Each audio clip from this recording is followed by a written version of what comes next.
Hello students, once again welcome back to PYQ JE PG series. यहाँ पर आज के सेशन में हम IIT जेई 2012 में प्रोबेबिलिटी चैप्टर से जो क्वेश्चन आए थे उनको हम डिस्कस कर रहे हैं। आप देख सकते हैं यहाँ पर प्रोबेबिलिटी से टोटल 11 मार्क्स के क्वेश्चन थे। टोटल पेपर 1 और पेपर 2 136 मार्क्स के थे, मतलब that is 8% of the paper was from probability itself. चलते हैं क्वेश्चंस की तरफ। तो यहाँ पर आपके सामने स्क्रीन पे पहला क्वेश्चन आपको नजर आ रहा होगा। एक शिप है which is fitted with the three engines E1 E2 E3। तीन इंजन्स है। The engines function independently of each other with probability 1/2 1/4 1/4। मतलब E1 काम करेगा, X1 X2 X3 बोल दिया गया उनको बेसिकली आगे। फिर आगे बोला गया है for the ship to be operational at least two of its engines must function. Let X denote the event that ship is operational and X1 X2 X3 denote the when the engines are functioning. So which of the following is or are true? तो बेटा देखो, simple सी बात करूं तो भाई X1 की probability है 1/2, X2 की प्रोबेबिलिटी है 1/4 और X3 की प्रोबेबिलिटी है 1/4। आई होप सो आपको ये बात क्लियर हो गई हो। ठीक है। अब आपको क्या बोला गया है कि ओवरऑल जो शिप है वो तब काम करेगी जब कम से कम at least two of its engine must. ठीक है। तो हम क्या कह सकते हैं, प्रोबेबिलिटी ऑफ एक्स क्या होगी, चलो इसकी बात करते हैं। प्रोबेबिलिटी ऑफ एक्स, कम से कम दो इंजन काम करने चाहिए। मतलब इंजन 1 इंजन 2 काम कर रहा है और इंजन 3 काम ना करे, पहला केस, क्योंकि इंडिपेंडेंट है। E1 काम करे, E2 ना करे, E3 करे। E1 ना करे, E2 करे, E3 करे, मतलब एग्जैक्टली टू हो गए और तीनों करे। बहुत सारे बच्चे ये तीनों वाला केस लेना भूल जाते हैं और उनका आंसर सही नहीं आता, क्योंकि यहाँ पर वर्डिंग जो है वो एटलीस्ट टू है। तो इसकी प्रोबेबिलिटी कितनी होगी, E1 काम करे 1/2, E2 काम करे 1/4, E3 काम ना करे तो करने की प्रोबेबिलिटी है 1/4, तो ना करने की हो जाएगी 3/4। E1 इज अगेन 1/2, E2 ना करे तो 3/4, E3 करे दैट इज 1/4। E1 ना करे 1/2 1/2 ही रहेगा, E4 E2 करे और E4 करे, राइट।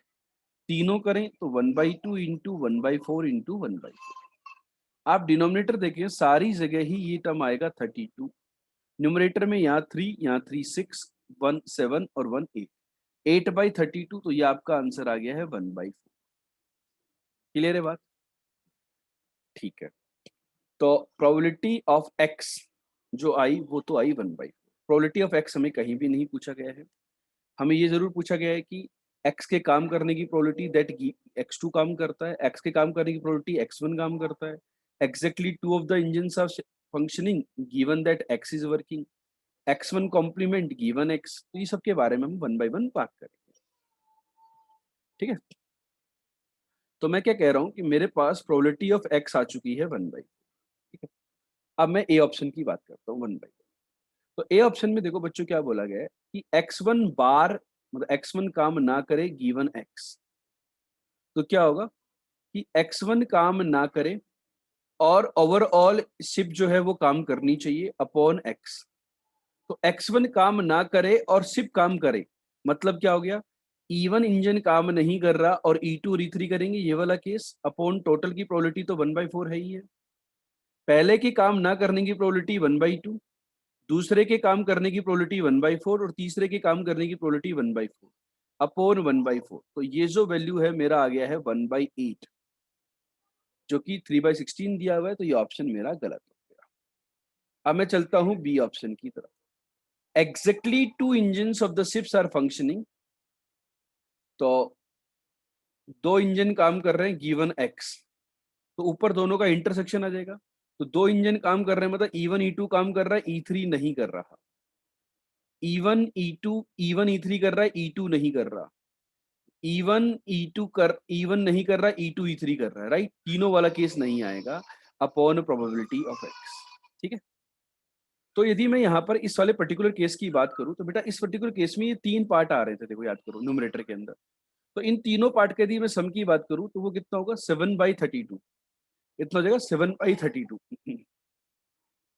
और नीचे वाला कितना आया था, 8/32, दैट इज 1/4। आपका जो आंसर है वो कितना आ गया बेटा, 7/8। तो कैलकुलेशन मैंने प्रीवियस से करवा दी आपकी यहाँ पर। तो ये मेरा ऑप्शन सही आ चुका है। मैं सी की बात कर लेता हूँ।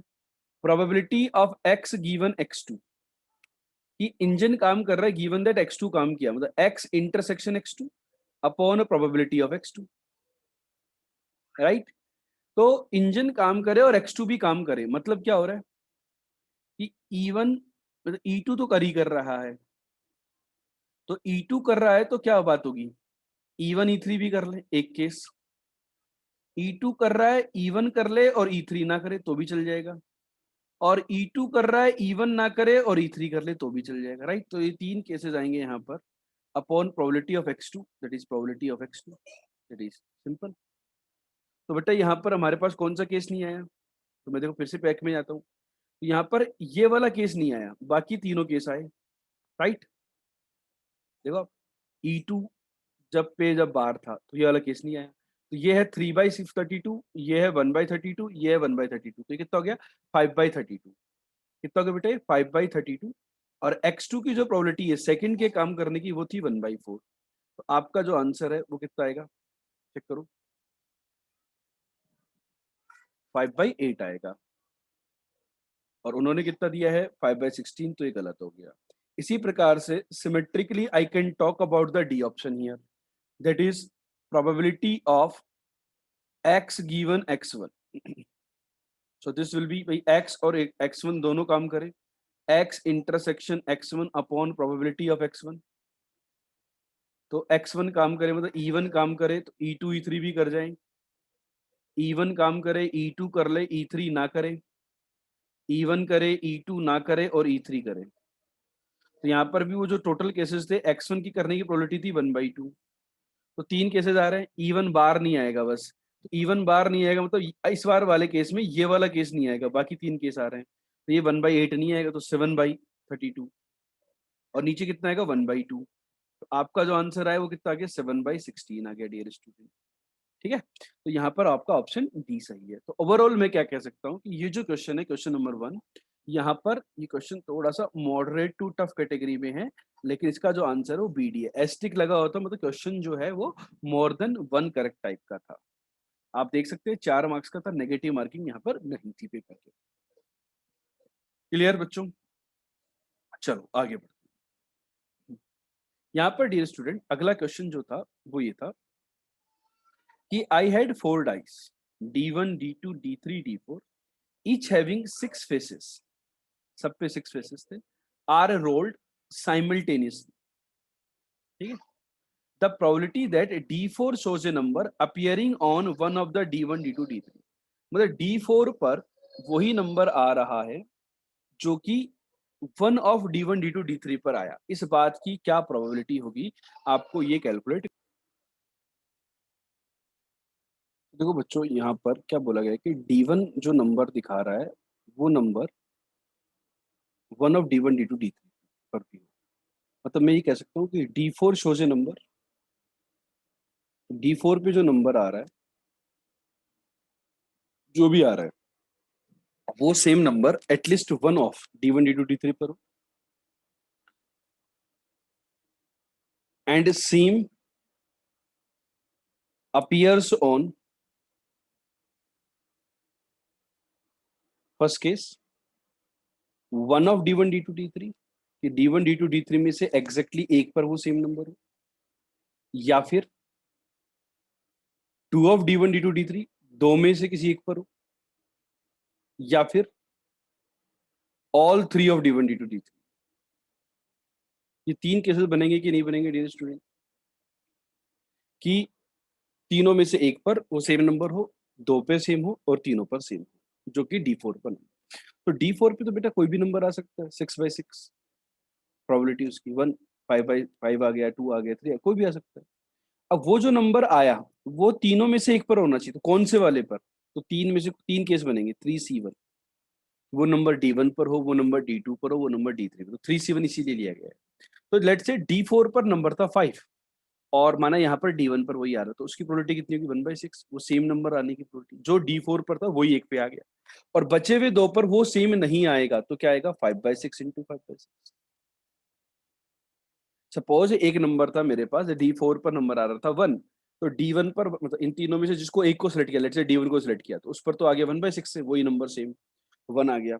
बाकी D2 D3 पर 1 को छोड़ करके कुछ भी आए, अब बात आएगी सर कि एक पर 5/6 तो अगले पे 4/6 नहीं, D2 D3 भी सेम भी तो हो सकते हैं ना, 2 भी हो सकते हैं, तो 5/6 इंटू 5/6 क्यों, वहां पर बचे हुए 5 में से वो जो एक नंबर जो D1 और D4 पर आ चुका है, मतलब एक तो D4 पर और एक 1 ऑफ D1 D2 D3 में से, तो उनको छोड़ करके जो बच गए दो नंबर उन पर कोई भी डाल दें अपन 5/6 इंटू 5/6 के। फिर बात आती है 2 ऑफ D1 D2 D3, दो में से मुझे, तो तीन में से कोई दो सेलेक्ट कर लिए, लेट से मैंने D1 D2 कर लिए, 3C2 तीन केसेस बनेंगे, D1 D2 D1 D3 D2 D3। अब जो D4 पर नंबर आए वही इन पर आए तो वो तो हो जाएगा 1/6 1/6, और बचे हुए पर 5/6 से कोई भी दूसरा नंबर आ जाए, तीनों पर सेम ही आना चाहिए, तो 3C3 1/6 इंटू 1/6 इंटू 1/6, ताकि तीनों पर ही वही सेम नंबर आए जो D4 पर आए। तो 75 प्लस 15 प्लस 1, 6 क्यूब हो जाएगा 216, तो हो जाएगा 91/216, ये आपका आंसर। तो ये था आपका सेकंड क्वेश्चन जो कि IIT JEE 2012 में आया था। ठीक है, आई होप बच्चों ये क्वेश्चन थोड़ा सा अच्छा क्वेश्चन है, इसको एक रिवीजन के लिए भी मार्क करना चाहिए आप लोगों को। ठीक है, अगला जो क्वेश्चन यहाँ पर पूछा गया था बच्चों, क्वेश्चन नंबर 3, वो ये था कि X and Y are the two events. यहाँ पर कुछ आपको ये दिए हुए हैं डेटा और बताना है कि कौन कौन से ऑप्शन करेक्ट है, एस्ट्रिक लगा हुआ ना, more than one correct type का क्वेश्चन। तो probability of X given Y, इसकी वैल्यू है 1/2।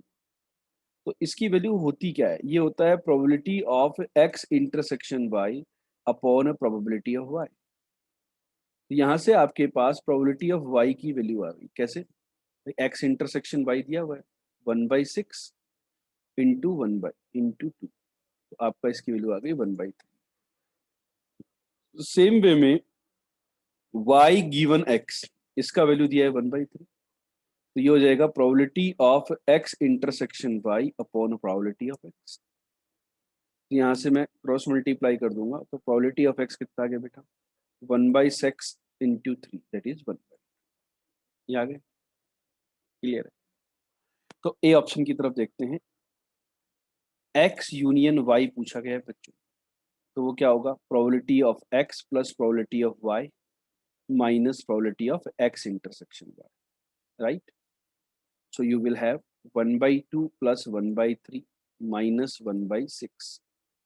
तो एलसीएम ले लेंगे बेटा, तो 3 + 2 - 1/6, तो 4/6 दैट इज 2/3। तो आपका ऑप्शन ए सही है। इंडिपेंडेंट, तो इंडिपेंडेंट के लिए क्या होता है, एक्स इंटरसेक्शन वाई का value probability of X into probability of Y होना चाहिए। आप देखो ये 1/6 है, ये 1/3 1/2 सही है, तो इंडिपेंडेंट भी आ गए। तो नॉट इंडिपेंडेंट गलत हो गया। नेक्स्ट ऑप्शन है डी ऑप्शन, इसकी कैलकुलेशन कर लेते हैं।